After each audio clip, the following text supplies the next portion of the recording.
Welcome back into the Sports Source, the segment of our program brought to you by Southeast Termite and Pest Control. As the weather turns cold, animals start looking for warm places.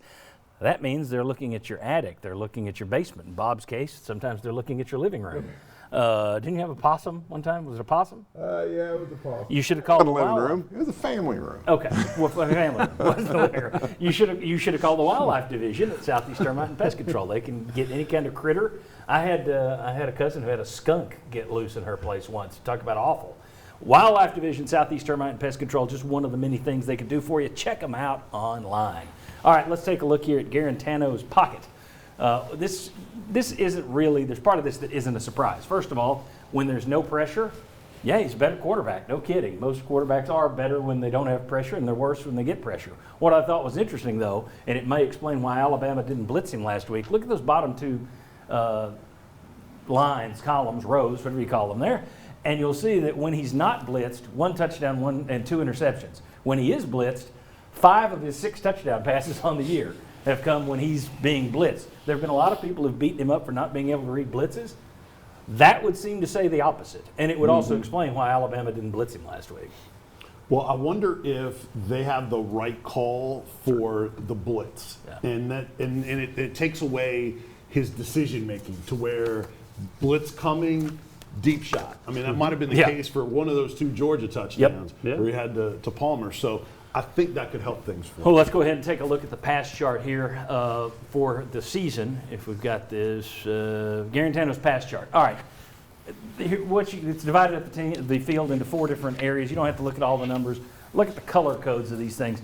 Average is yellow, okay? So he is an average quarterback. He's thrown 4 passes, left or right, behind the line of scrimmage. He's average. He's below average everywhere else in terms of Pro Football Focus's grade, except deep left and deep right, more than 20 yards left and right, those shot plays. He scores as very good going outside left and elite going outside right. That is one of the weirdest pass charts you'll ever see. And I think when you look at that, take a look at what he did against Alabama. That's the next graphic. All right, blues are completion. Red, the X's, the red X's, those are incompletions.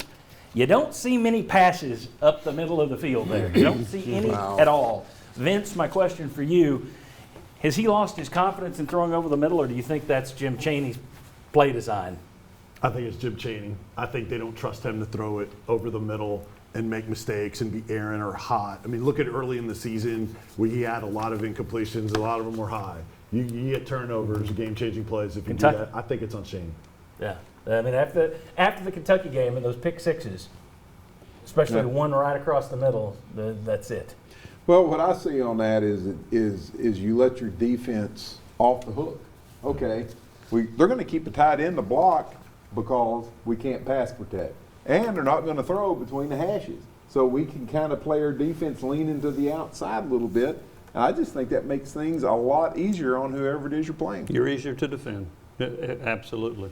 And I think the best pass Guarantano throws is the deep ball. Yeah. And so a lot of times that's what you're getting with the blitz. So he's hit Jalen Hyatt or Palmer left to right deep, and those have been the best passes he's thrown, I think. There are other charts I could have shown you that just show how often he throws outside the numbers in terms of, and you go back to the play that Jeremy Pruitt didn't like, that was the pick six on the first pick six against Kentucky.